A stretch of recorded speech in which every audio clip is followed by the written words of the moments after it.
Estamos entonces hoy a 2 de junio. Estamos a 2 de junio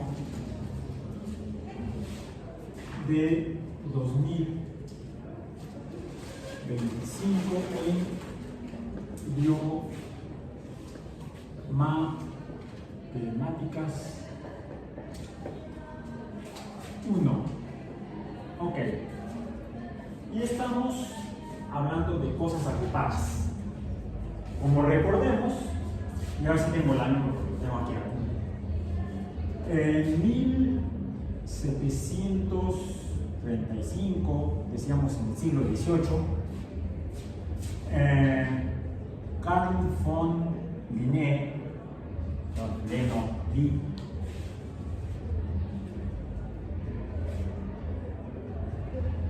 Linné sería así su nombre original, o una tilde en la N, publicó el sistema Nature, donde, ¿qué es lo que hizo? Organizó de manera, a través de semejanzas y diferencias, plantas, como botánico y médico que era, un total de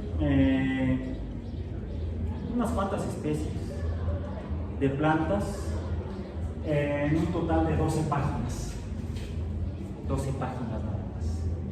Las plantas que en un principio, para ese año, él usaba como herbolaria, como médico para tratar a sus pacientes. Y otras, llevó a cabo una clasificación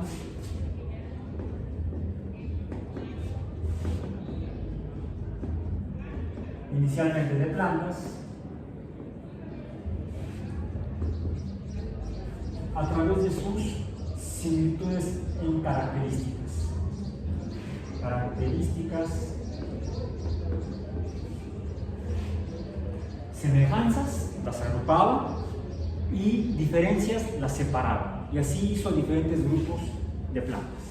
La primera organización sistemática de plantas en grupos, podemos llamar grupos taxonómicos, la primera taxonomía. Resulta la sistemática, la taxonomía botánica, y él mismo continúa con este trabajo ya no solamente con plantas, sino también con animales.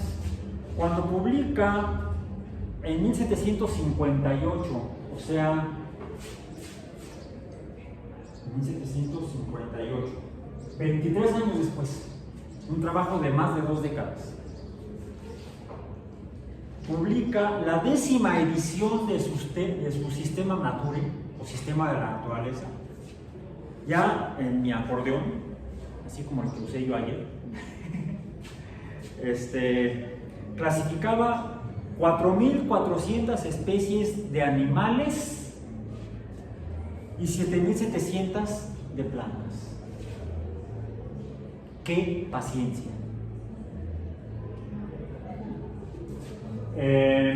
Un siglo después encontraríamos a otra persona también trabajando con plantas, y yo con una paciencia igual, o paciencia de monje, de hecho era monje. ¿Quién? Mendel, quien en el 1865 publicó el trabajo que ustedes ya leyeron sobre la hibridación de las plantas, ¿no? Experimentos sobre la hibridación de las plantas, que fue un trabajo de 8 años, bueno, fue menos que los 20 de Linneo. Pero es porque yo creo que Linneo no tenía que administrar un monasterio, que Mendel se tuvo que administrar un monasterio. A veces la chamba no te deja hacer las cosas que te gustan. A veces puedes trabajar en lo que te gusta. Y aquí también lo tenemos anotado. En 1865, Gregor Mendel publica experimentos en la hibridación de las plantas donde lo que hace son, encuentra que estas características que observó Linneo eran características hereditarias, y cuando se entrecruzaban variedades diferentes de plantas se trabajó con Pisum sativum, chícharos o guisantes. ¿Arvejas? ¿Arvejas también son los chícharos? Creo que sí. Para no andarnos peleando que son chícharos, arvejas o guisantes, fue que Linneo dijo, no, llamémosle Pisum sativum. Y Gregorio, Goyo para los cuates, Goyo para los cuates, utilizó precisamente el análisis, estas características que podían distinguir a especies entre sí dentro de géneros, y géneros dentro de familias, y familias dentro de clases. Son los diferentes niveles de organización sistemática que desarrolló Linneo. Fue que Mendel se dio cuenta que esas características eran hereditarias a través de las generaciones, pero hereditarias con variaciones. De una misma especie de Pisum sativum podríamos encontrar de la misma especie algunas plantas con las vainas medio amarillentas y otras con las vainas más verdosas, y las semillas que extraemos de las vainas, pues de las amarillentas salían semillas amarillas, y de las vainas verdosas salían semillas verdes. Pero era la misma especie, Pisum sativum, provenientes de plantas diferentes de la misma especie. Lo que hizo Mendel fue, bueno, ¿por qué unas son amarillas, por qué otras son verdes? ¿Qué pasa si las entrecruzo? Y se dio cuenta que después de hacer varias reproducciones de entrecruzamiento de variedades en color, encontró que estas características de color se transmitían en proporciones diferentes. ¿Y qué son las proporciones? Son relaciones numéricas. Entonces ya Mendel trabaja en un modelo numérico, le llamaríamos matemático, de la transmisión de características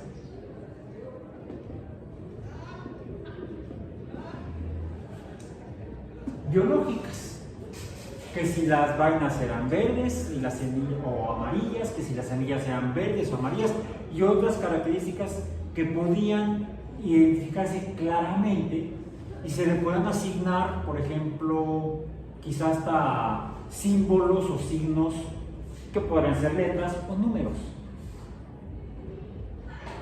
Por ejemplo, también el hecho de que algunas veces las plantas tenían, las semillas tenían la cutícula, la cubierta lisa o a veces rugosa. ¿Se han fijado que a veces cuando compran chícharos en el mercado o en las latas, algunos vienen con rugosos y otros lisos?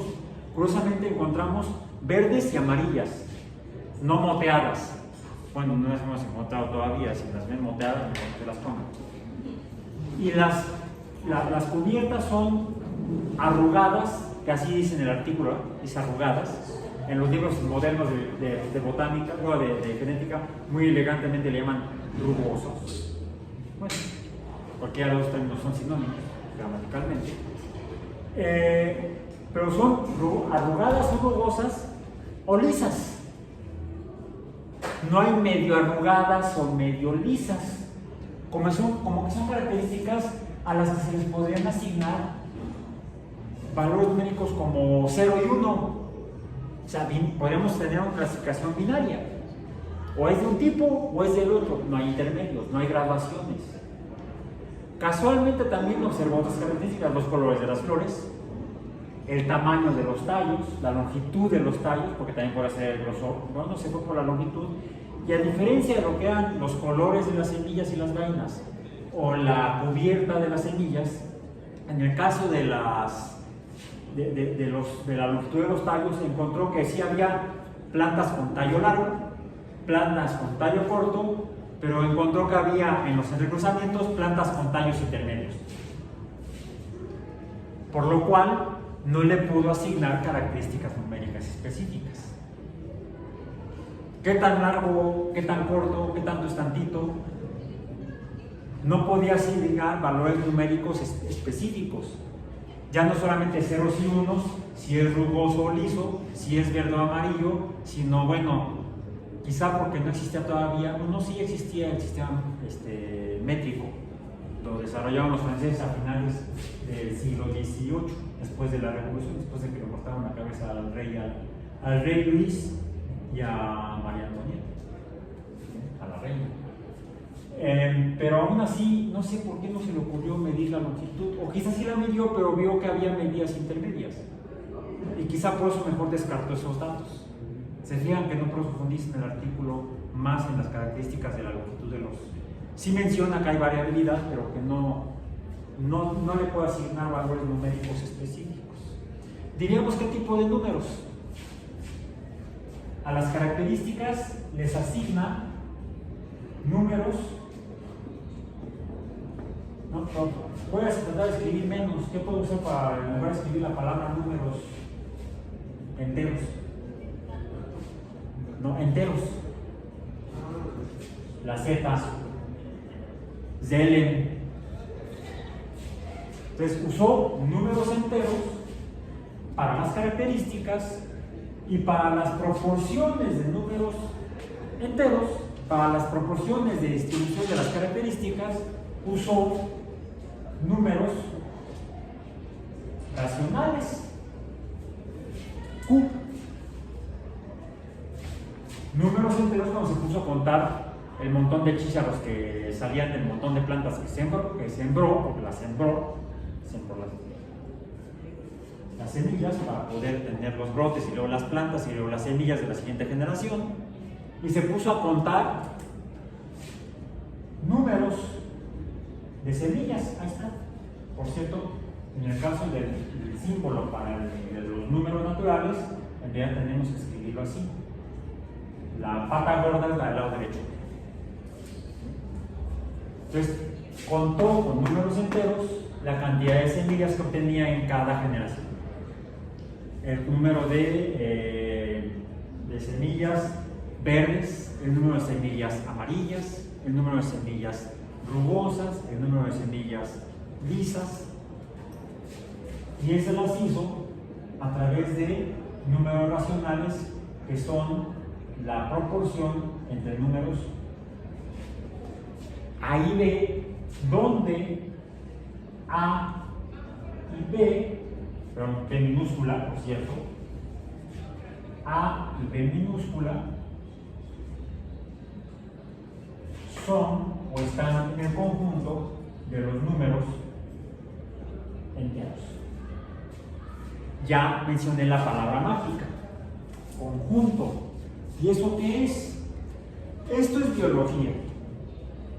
Pero la biología se dio la necesidad de usar números. Y los números son, no vamos a ir inicialmente producto de la biología, sino producto del conocimiento matemático. Y entonces tenemos la aparición de los matemáticos. Ya esto como tal son conceptos que surgen en el siglo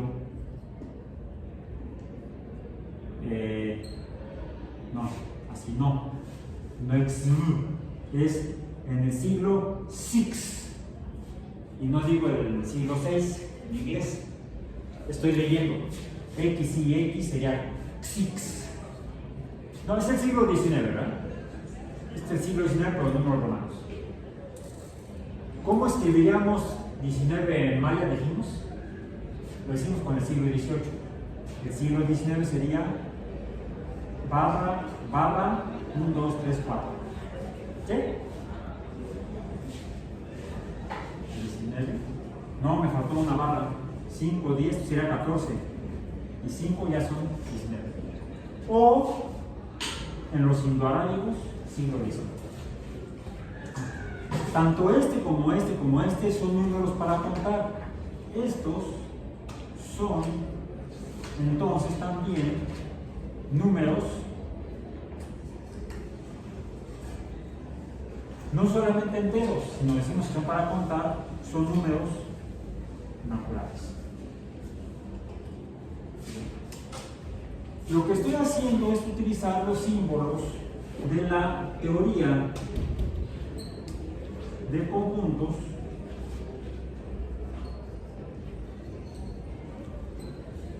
que fue desarrollada en el siglo XIX por Georg Cantor. Bien, vamos a decir, quien no tengo el dato exacto, tengo los años de su nacimiento de Georg Cantor, la teoría de conjuntos de Georg es Jorge en alemán, ¿sí? Cantor, que vivió entre 1800, los trabajos que hizo en teoría de conjuntos fueron desde 1874 hasta 1897. Son los trabajos que realizó sobre la teoría de conjuntos. ¿Y qué es la teoría de conjuntos? Mendel, con este modelo matemático, desarrolló el marco que explica cómo se distribuyen las características biológicas de generación en generación y da lugar al concepto de gene. El gene serían los números, inicialmente, que proporcionalmente darían lugar a las características físicas observables de los individuos biológicos, que caracterizan a una especie y la distinguen de otra. Estas mismas variaciones o variabilidades las usó Charles Darwin. No lo voy a poner aquí, lo voy a poner después. Y ya veremos por qué después. Estas características variantes proporcionalmente en el tiempo fueron las que utilizó Charles Darwin para plantear cómo se forman las especies. Pero eso ocurrió, incluso eso lo publicó Darwin antes, 6 años antes, en 1859, antes de que Mendel explicara cómo se transmiten las características que distinguen a un individuo de otro, incluso de una especie a otra.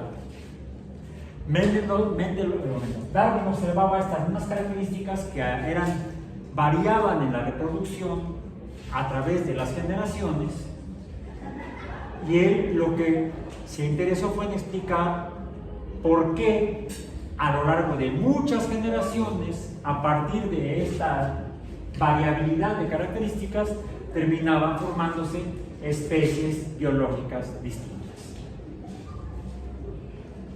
¿Por qué?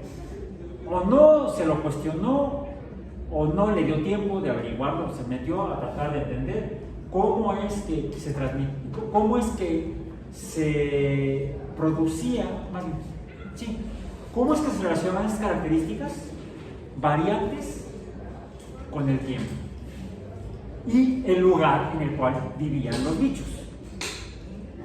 De ahí la teoría de la evolución por selección natural. Las especies se forman porque los organismos de diferentes características sobreviven preferentemente en un ambiente que en otro. Por eso el ambiente selecciona a los que tienen una característica en un lugar y a los que tienen otra característica en otro lugar. Hay una relación entre el lugar y las características para sobrevivir. ¿Qué produce esas variabilidades de las características? Lo explicó Mendel 6 años después, mediante números, relaciones numéricas o proporciones, números racionales. Sin embargo, todavía ni Darwin ni Mendel, quizá Darwin menos, porque no le interesaba, se entendió a entender las características y cómo variaban en el tiempo. Mendel tal vez sí, porque Mendel pues usaba números, estudiaba con números, trabajaba con números, tenía una formación más de matemático y físico que Darwin. Darwin era más naturalista, Mendel era más físico, y los físicos, su principal herramienta para probar sus ideas son las matemáticas. Sin matemáticas no haces física. Entonces Mendel necesitó entender matemáticas para poder explicar las características físicas de los seres vivos a través de modelos matemáticos. Okay. Pero todavía Mendel estaba lejos, 20 años lejos, de entender qué carambas era un número. Y la verdad no le importó ni lo necesitó. Aunque usó dos tipos de números, decimos los números enteros, bueno, más de tres tipos de números: los números enteros, los números naturales y los números racionales, para hacer su modelo de la distribución de las características de los seres vivos de generación en generación. O genes. Tendríamos un gene que nos da el número A y otro gene que nos da el número B. Serían relaciones entre genes. El entrecruzamiento. Ok. ¿Qué son los números? Gore Cantor, junto con, decía yo, otro matemático, también europeo, pero no alemán, sino inglés, decíamos Charles Ludwig, era Luis Ludwig, creo que es Dodson. Si no verifiquen, googleenlo como Luis Carroll. Y su nombre real era este, Luis Carroll.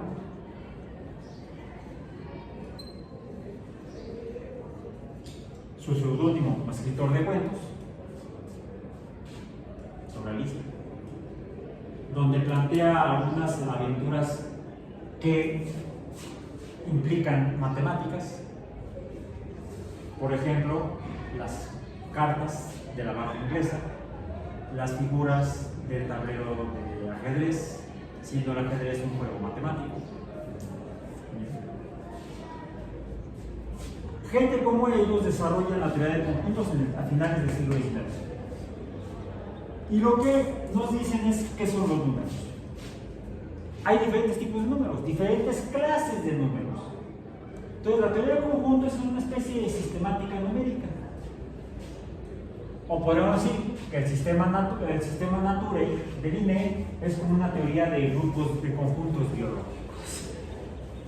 Finalmente, el sistema natural de Linneo organiza a los entes vivos, los seres vivos, en grupos, y la teoría de conjuntos agrupa a los números o organiza a los diferentes tipos de números en grupos o conjuntos. Y es por eso que tenemos la definición de teoría de conjuntos. Habíamos dado una definición la clase pasada, ¿no? Una definición intuitiva. Un conjunto es cualquier colección de objetos determinados y distintos de otros. Se parece a las semillas verdes y rugosas, o vainas largas, vainas cortas, o plantas vasculares y plantas no vasculares, o plantas con flor y plantas con conos, que podemos observar, son de nuestra percepción, o en el caso de Luis Carroll, de su imaginación, quién sabe qué se metía, reunidos en un todo que es un conjunto, en un grupo o conjunto. En matemática le llamamos conjuntos, en biología le llamamos grupos taxonómicos. Pero es lo mismo, es agrupación de cosas que tienen características similares.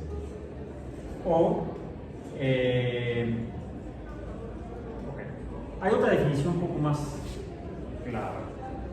La definición de Gore Cantor dice que un conjunto es una colección de un todo de determinados y distintos objetos. Por ejemplo, individuos de una especie, sería en biología. O números que sirven para contar. Cosas en la naturaleza, sería el conjunto de los números naturales. Los números racionales, ¿qué son? Normalmente, y hasta antes del concepto de números racionales, la humanidad iba contando medio mamut, un cuarto de antílope, no. O era un completo o era el antílope completo. O sea, los humanos comenzaban contando cosas que ven en la naturaleza y enteras. Y esto los usamos por décadas, como estos números, los números romanos, los números mayas. Y estos números que hicimos que ya no son mayas ni romanos, son números indoeuropeos. Que lo que sí hicieron los indoarábigos, los europeos todos se quieren apropiar. Hasta los números. Bueno, estos no se los apropiaron, estos los quemaron. Pero al menos eso fue lo que hizo el padre Landa, Francisco de Landa.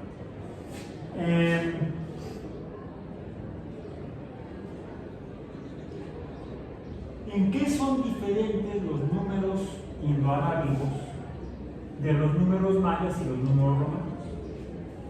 Ya lo pusimos antes. ¿Cuál es la diferencia? Que mientras los números romanos, vamos a poner más tradicionales, más acá tenemos el número 1. Los números romanos pertenecen al conjunto de los números naturales. Diríamos, tenemos el 1, el 2, el 3, el 4, así hasta, ¿cuál sería el más grande? Aún con los números romanos podríamos escribir números muy grandes, solo que sea muy engorroso, y no sabemos si, por ejemplo, tenemos en el caso de los números romanos, tenemos, vamos a poner aquí una doble raya para poner, por ejemplo, el 1 era así. Luego, como símbolo, tenemos la V, que sería el. Es más, vamos a ponerlo de la manera más simple. La manera más simple sería sin las barras superiores e inferiores. Vamos a poner el número 1 romano, sería así. De hecho, lo podemos ver en algunas tallas, en algunas escrituras allá en Italia o en algunos lugares de Europa. Otro símbolo sería la llamada V en el alfabeto latino. Decíamos que es el número 5. El siguiente símbolo distinto, ¿cuál es? La X para el 10. Siguiente símbolo distinto.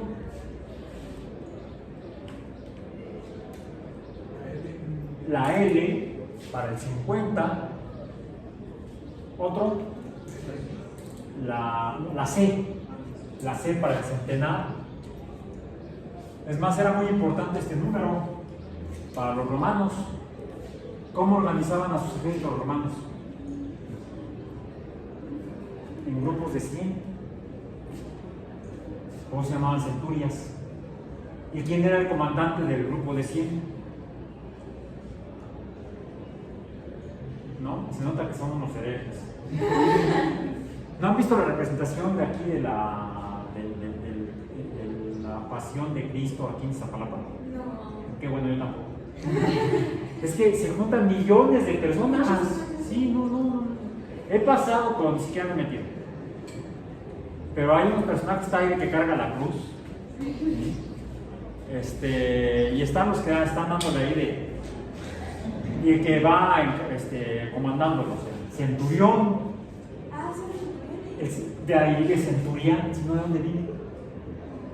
El centurión es el que comanda una centuria. De ahí el nombre, centurión.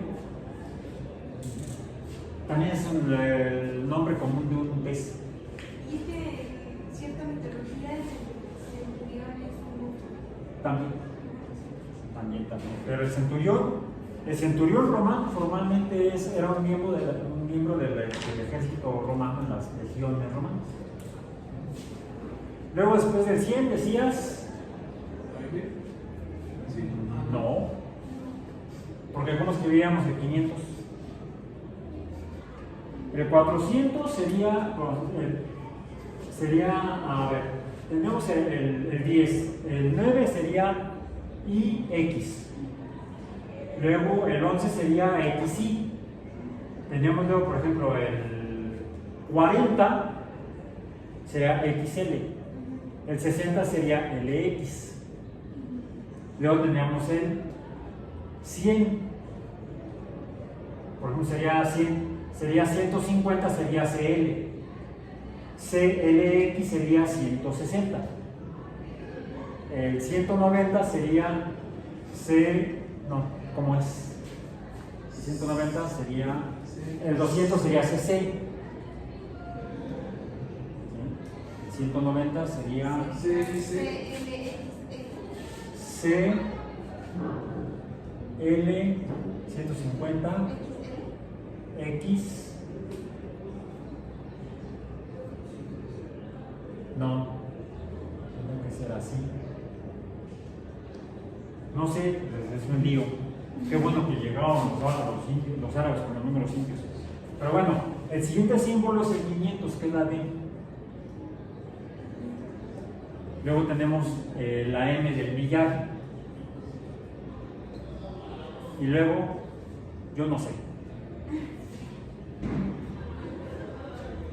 Como que era una matemática relativamente limitada, pero habiendo más símbolos de letras, podemos llegar a números más grandes. Entonces aquí podemos ponerle coma, no sabemos, sería el conjunto de los números naturales romanos. ¿Por qué naturales? Porque servían para contar. Por ejemplo, para contar a los soldados de una centuria.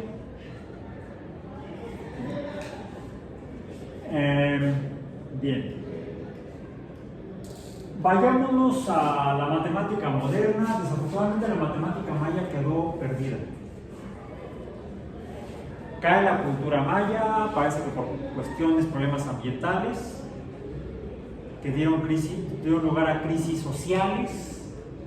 Esas crisis sociales dieron lugar a invasiones por parte de otros pueblos, quizá conflictos entre ciudades-estado mayas, y finalmente la cultura maya decae.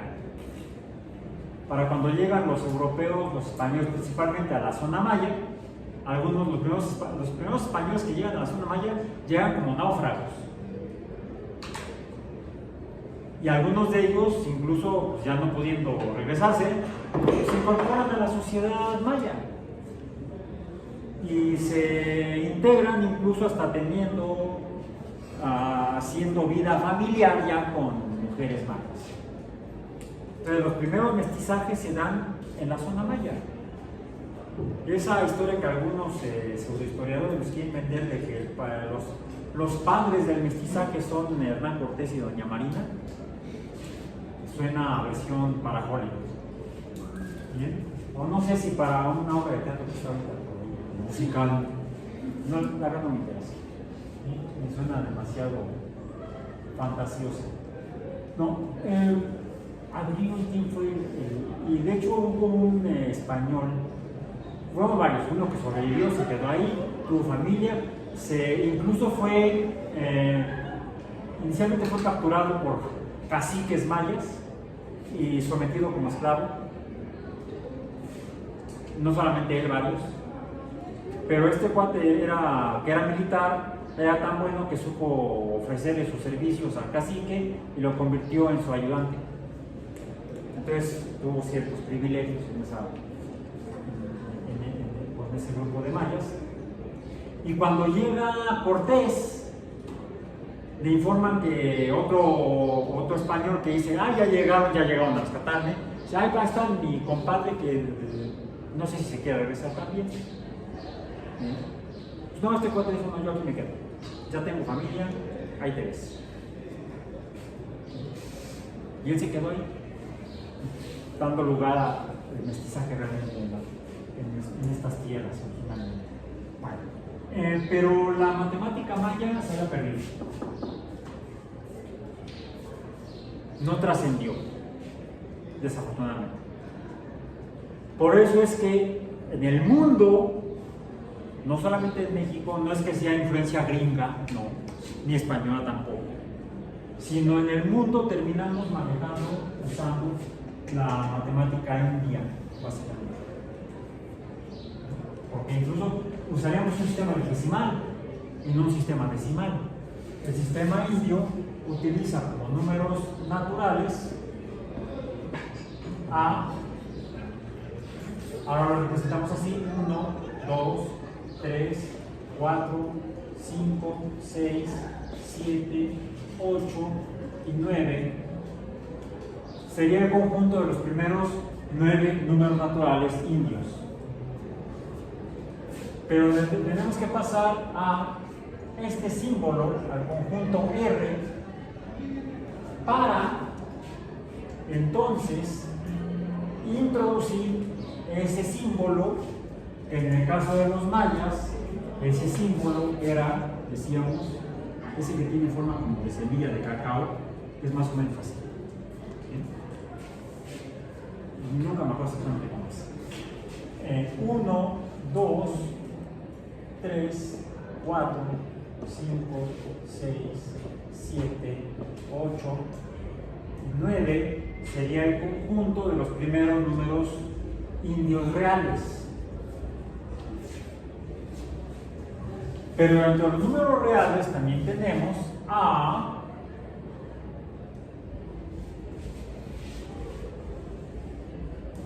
pues aunque está en desorden, pues voy a poner 1 negativo, 2 negativo,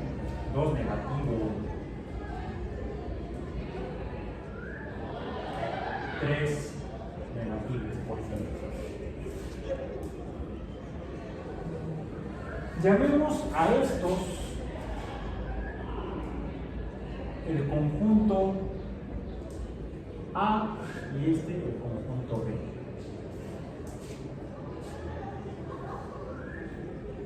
Podríamos entonces tener un conjunto C. ¿Cuál sería el conjunto C? El conjunto C podría ser aquel que tiene el -3, el -2, el -1, el 0, 1, 2, 3, 4, 5, 6, 7, 8 y el 9. Podríamos entonces decir que el conjunto C es igual al conjunto A y el conjunto B.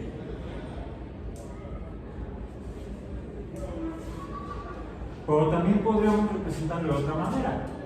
Esto podríamos decir que es A unión B. Los dos conjuntos juntos. Los dos conjuntos unidos. Ojo, esta no es una letra U. Aunque lo suena como U, de unión, no, es una horquilla. Es una horquilla, es una curva cerrada. Hay otra forma en la que podríamos representar esto, y sería con las aportaciones de otro matemático del siglo XIX, que al igual que Dawson y Cantor, contribuyó a la teoría de conjuntos, pero a través de su representación gráfica, que fue en este caso John Venn, siendo el inglés. Tendríamos ahí entonces un alemán y dos ingleses. John Venn. John Venn nos propuso que podemos representar esto de manera a través de dibujos, donde ponemos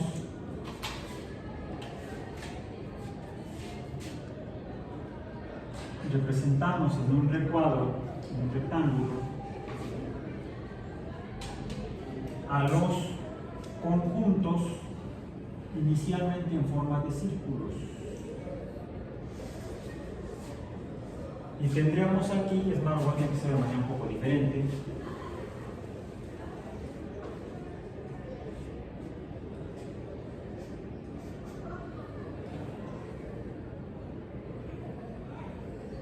Más o menos.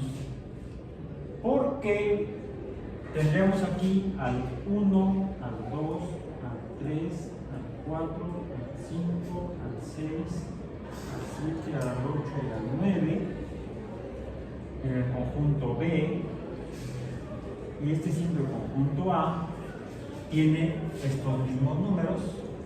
Conjunto A del 1 al 9, y el conjunto B tendríamos aquí el 0, el menos 1, el menos 2 y el menos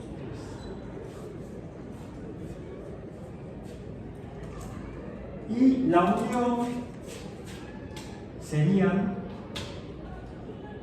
la A unión B sería todo esto.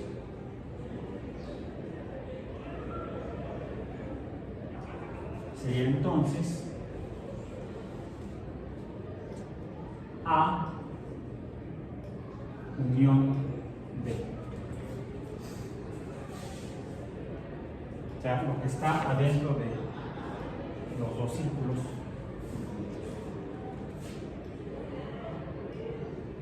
¿Por qué?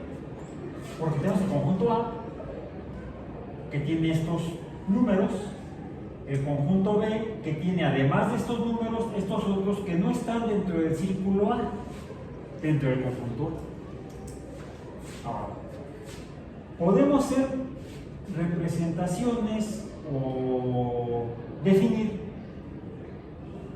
otro tipo de agrupaciones.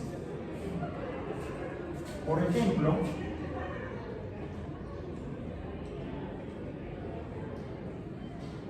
voy a poner otra vez dos círculos.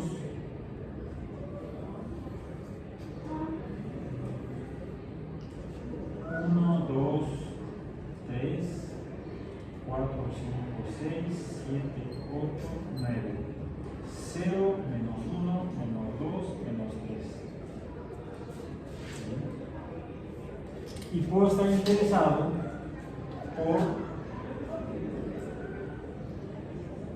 esta parte.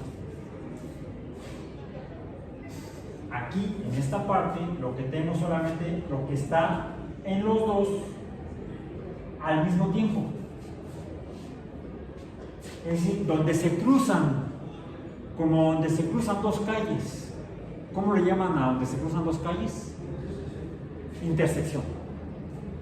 Entonces, ese sería el conjunto de la intersección y lo representamos así. A intersección B. De ahí que les digo que no es una U, no es intersección. Tenemos entonces la introducción, así como decíamos que estas líneas cruzadas y verticales, y estas líneas horizontales y puntos, y estas cosas que es una raya y otra raya con un circulito,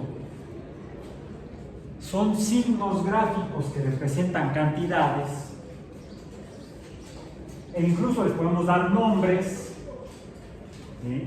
Podríamos decir aquí incluso, déjenme extender un poco estas dos llaves, una llave que abre y otra llave que cierra,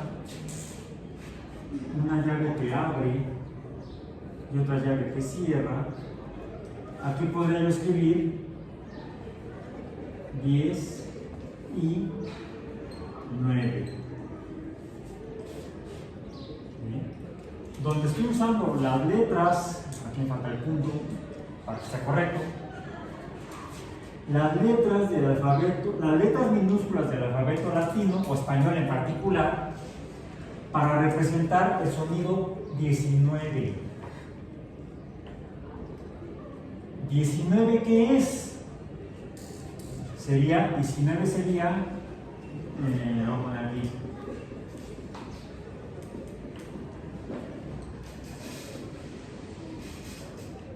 ahí está. ¿Qué puse?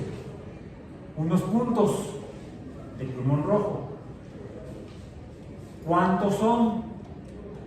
Yo le puedo decir 19. Y ya. O lo puedo, el sonido 19, porque también puede ser, ¿cuántos son? Oh, oh, oh. ¿Eso qué representa? Oh, oh, oh. Representa esto. Es un sonido que representaría esto. Bueno, y 20, es arbitrario. 19, 20, 12 en italiano.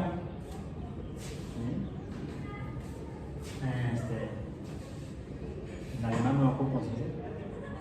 No me acuerdo. Ok. Puedo representar con diferentes sonidos esta cantidad de puntos en diferentes lenguas humanas. Y estoy entonces haciendo símbolos fonéticos para representar cantidades.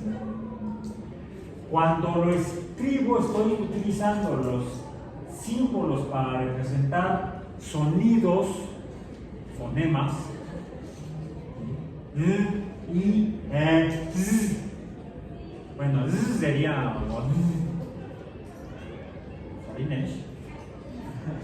voy a hacer la cosa. Ok. No, entendí. Venustiano Carranza. No. ¿A dónde vas? ¿A pata? Me voy a pata. No, me voy en mi caballo. Diría que no. Entonces, esto representa Z, en español en México es Z. Y tengo dos símbolos para el mismo sonido. Y. ¿Se fijan? Y. Pero si cambio este sonido y le pongo otro símbolo, como por ejemplo un circulito, ya no es I, ¿qué diría? Yo. Y cambia el sonido que representa este símbolo gráfico. Ya no es el sonido I, es el sonido Y. Ya. Así dicen allá los argentinos. Si esto representa el sonido Y. ¿Cómo dice? Sencillito. Sencillito. Ok. Entonces, mucho cuidado con los símbolos fonéticos y los símbolos gráficos. Si esto me lo se regula, le llaman ortografía. Todavía. Entonces, estos son símbolos gráficos de sonidos que representan cantidades. La primera representación de las cantidades es fonética. La segunda es gráfica a través de símbolos gráficos de los sonidos o letras. N, U, E, U, E. Que por cierto en México esto suena igual que U. Alguien puede decir 9. ¿Cómo dije? 9. O poder decir 9. ¿Se fijaron la pequeña diferencia? 9 y 9. Y lo entendemos igual. Podría escribirlo aquí con la otra y yo lo pateo. A que lo haga así. A veces sí soy amante de la ortografía. A veces yo también meto la pata hasta acá en la ortografía. Somos humanos. O pasamos a símbolos. Ya no usamos los billetes la vez pasada, que usan esto y esto de aquí actualmente. En la Europa medieval, en la Europa del Renacimiento usaban esto y esto. En el idioma europeo que hablaban, italiano, español, alemán, polaco, y esto. ¿Bien? Bien, entonces. Este lo dejaban usar los mayas y este lo usaban los indios, luego los árabes, luego los europeos, luego los prehispánicos, nos lo impusieron y nos lo quedamos. Ok, bueno, entonces, eso para recordar un poco de aquella historia y regresamos acá. Símbolos. Aquí estamos representando números, pero no números, sino familias o grupos, clases o conjuntos de números. Y aquí otra vez debemos ser muy estrictos, muy exactos y precisos. Las letras mayúsculas del alfabeto latino o español con alguna línea gorda representan los grupos o conjuntos de números. Los grupos genéricos de conjuntos numéricos. Así tenemos los grupos naturales, el conjunto de los números naturales, que son aquellos que usamos para contar. Cosas existentes en la naturaleza. Y como el nada no existe en la naturaleza, pues dicen que el 0 no es un número natural, sino que lo debemos meter en otro grupo o conjunto de números. Les digo, algunos matemáticos consideran al 0 como un número entero, lo podrían poner en el conjunto Z, pues Zellen. ¿Cómo dirían en España? Zellen. Aquí decimos Zellen, punto. No somos ni alemanes ni españoles, somos mexicanos. Zellen en alemán, Zellen en España, Zellen en español mexicano. O el conjunto de los números enteros, la Q con esta línea aquí, números racionales. Donde los números racionales son aquellos que son la razón o proporción de números enteros. Ergo, entonces las letras minúsculas las usamos para representar Z. Diríamos entonces que para este caso, y usando este tipo de notación, diríamos que A y B están en el conjunto Z.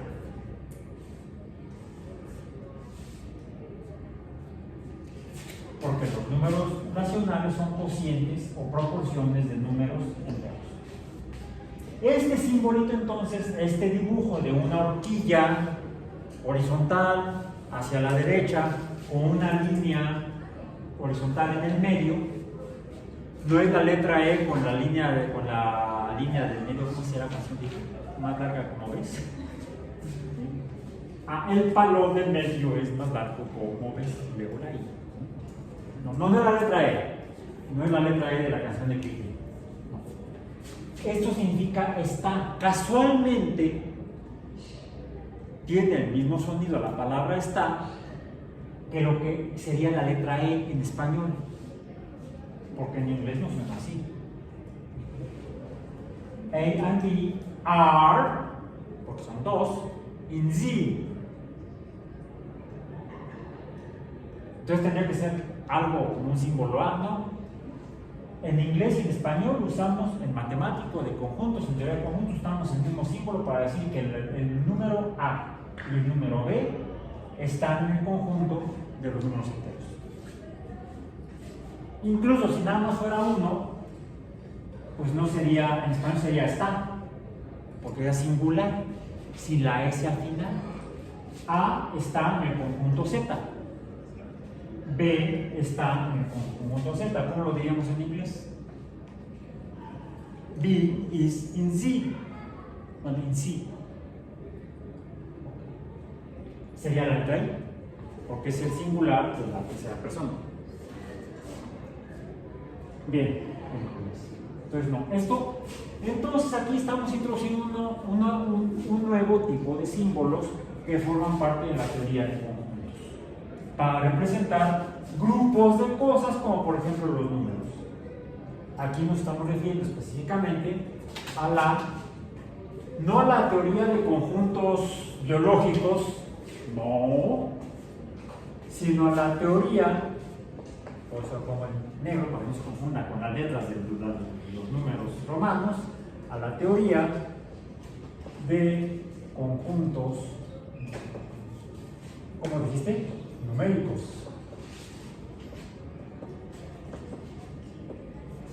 La teoría de conjuntos numéricos. Esta sería entonces la simbología, algunos de los símbolos o signos, diríamos en semiótica, de la teoría de conjuntos numéricos, que parte de la teoría de conjuntos de Georg Cantor del siglo XIX, a la cual aportan otros matemáticos como Dodson, como Bell y otros, como Zermelo y otros. Bien, Frenkel, Skolem, Neumann, etc. Que la van enriqueciendo y van estableciendo reglas, principios fundamentales que nos definen las cosas, como si fueran por dogma de fe.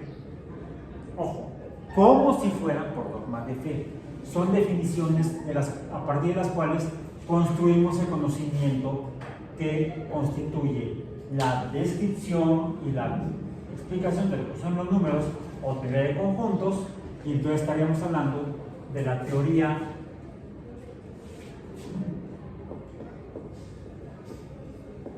que parte de definiciones estrictas, cuasi dogmáticas, y un cuasi dogma en ciencia, en filosofía de la ciencia, se llama axioma, y por eso lo llamamos teoría axiomática de conjuntos, que se convierte en una especie de filosofía de la matemática. Es filosofía matemática. Es más, se empieza a sonar como uno de los libros fundacionales de la matemática moderna, que por cierto es del siglo anterior, del siglo XVII, cuando todavía ni esto ni para. Esto es de finales del siglo XIX. Y ya antes hablábamos de filosofía matemática. ¿Cuál es el título de la obra cumbre de matemática de Isaac Newton? De 1686. La teoría de la gravedad. No, ahí la describe. Está escrita ahí, originalmente en latín, ni siquiera en inglés. Ya después el libro lo escribió en inglés. Pero la primera versión la publicaba en 1860. Eso fue un dislexia matemática de mi parte.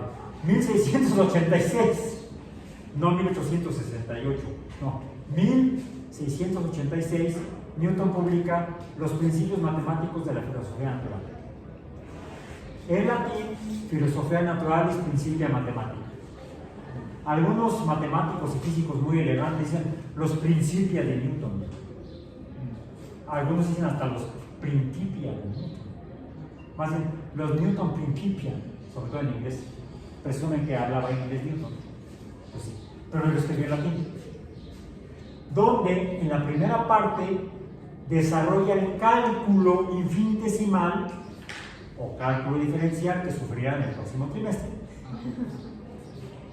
en su siguiente curso, que usó para poder describir el movimiento de las no de las cosas en sí, aunque se aplica a cualquier cosa, como por ejemplo,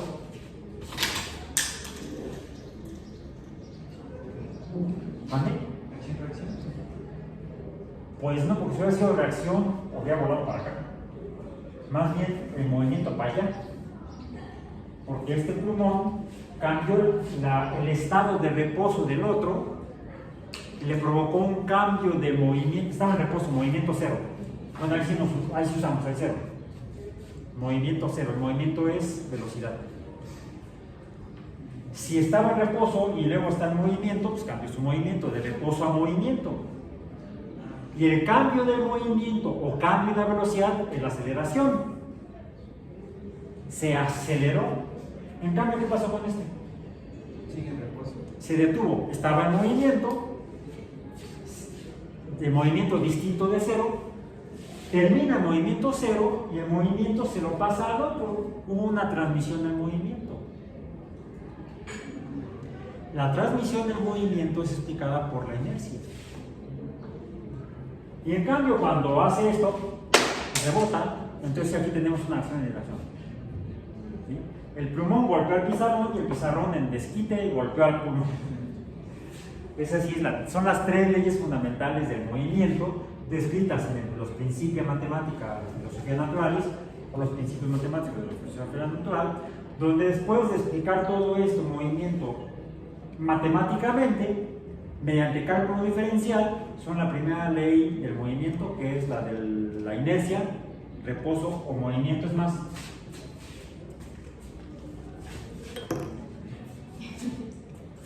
la que vimos fue la tercera ley. Voy a mover el tornillo. Acá desafortunadamente hay un tornillo y quizás suceda algo. Bueno, más o menos. Pero si no hubiera estado el tornillo, ¿qué hubiera sucedido? Se hubiera seguido sobre la canaleta. Esa es la primera ley, la segunda parte de la primera ley de Newton. Todo objeto tiende a permanecer en reposo, en su estado de reposo, a menos que algo se lo cambie.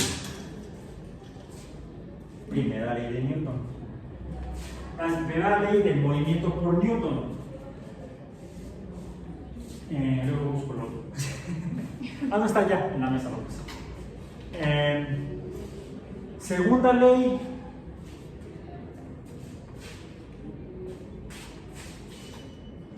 Voy a poner estos dos, aprovechando que son del mismo tipo. Los voy a enchufar. Como si fuera uno solo.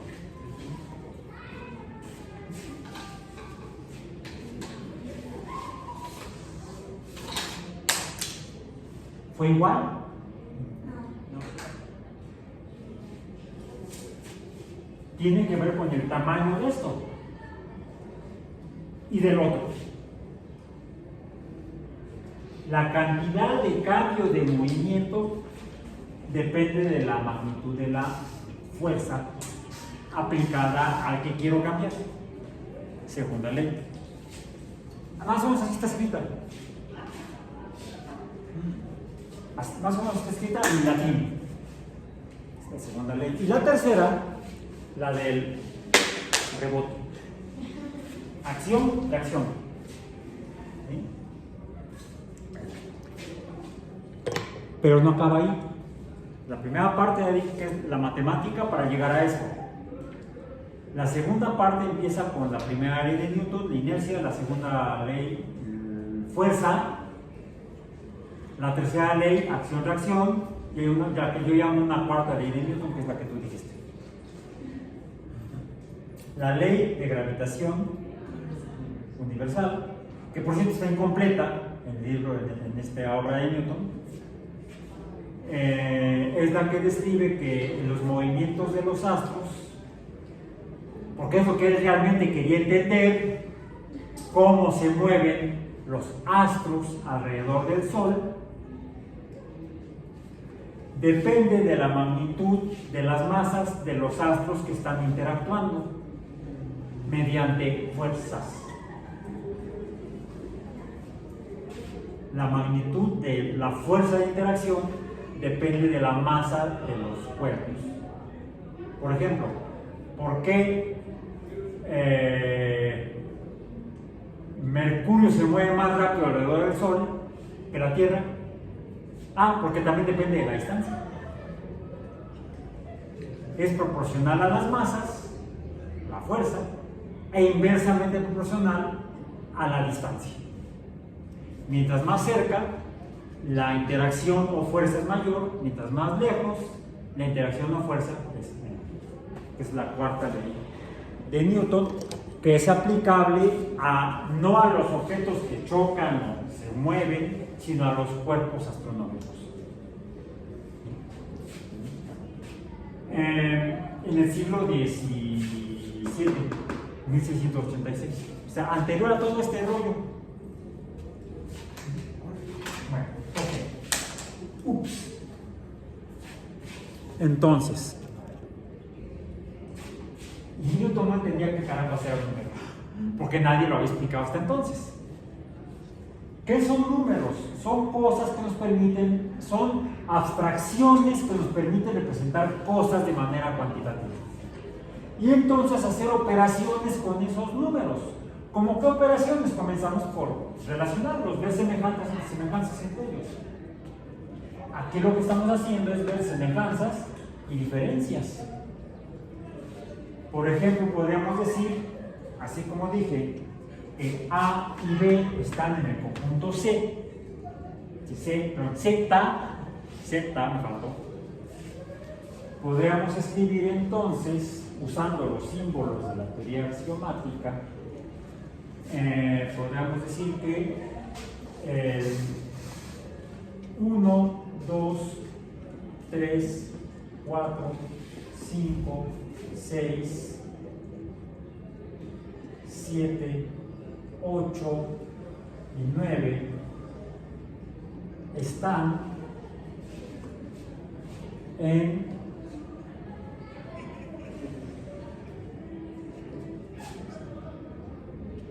A intersección B.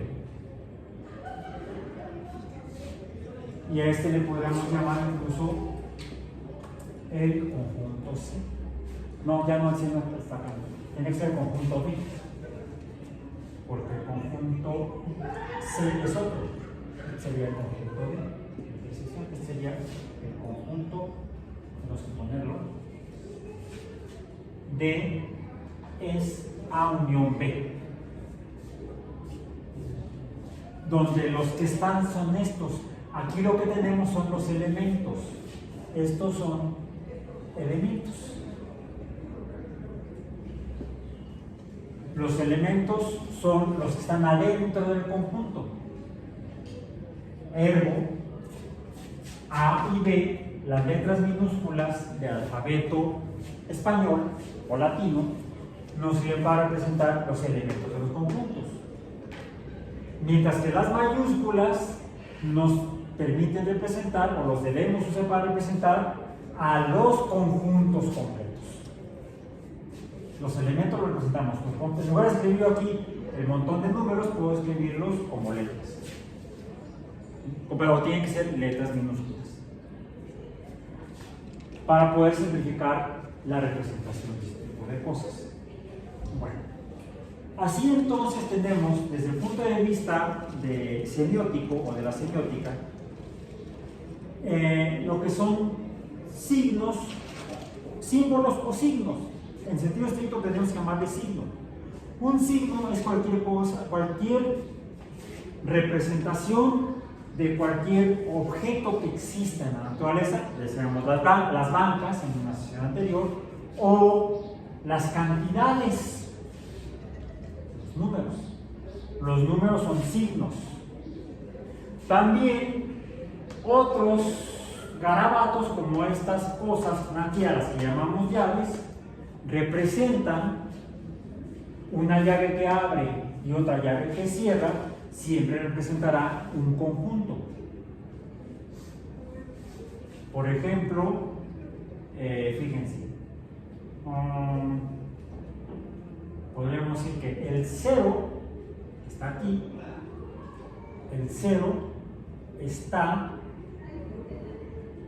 la rayita tiene que llegar hasta el final, la curva, la horquilla y la raya tienen que tener más o menos la misma extensión horizontal.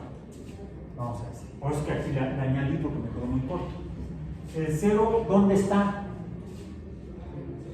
En el conjunto, está en el conjunto de los números reales.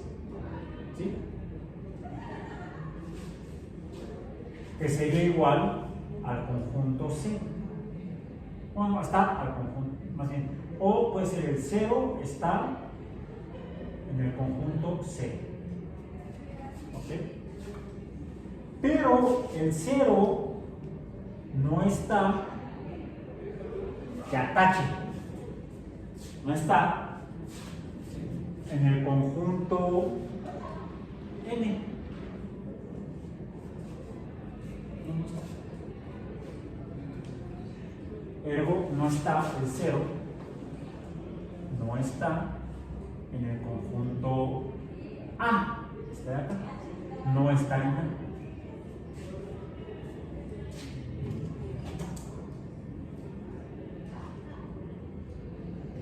Tenemos acá otros números. Podríamos llamar a esos otros números, vamos a llamar conjunto A, B, C, D, el conjunto E. ¡Ay, me choca! Por eso digo que me prefiero los quises. El conjunto E sería aquel que podría tener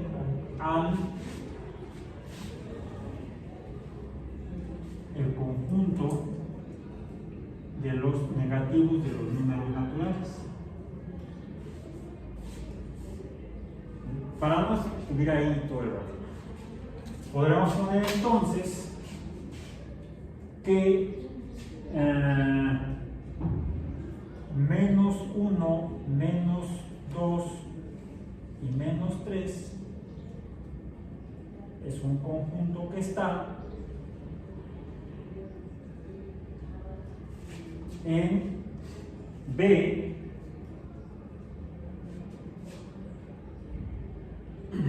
o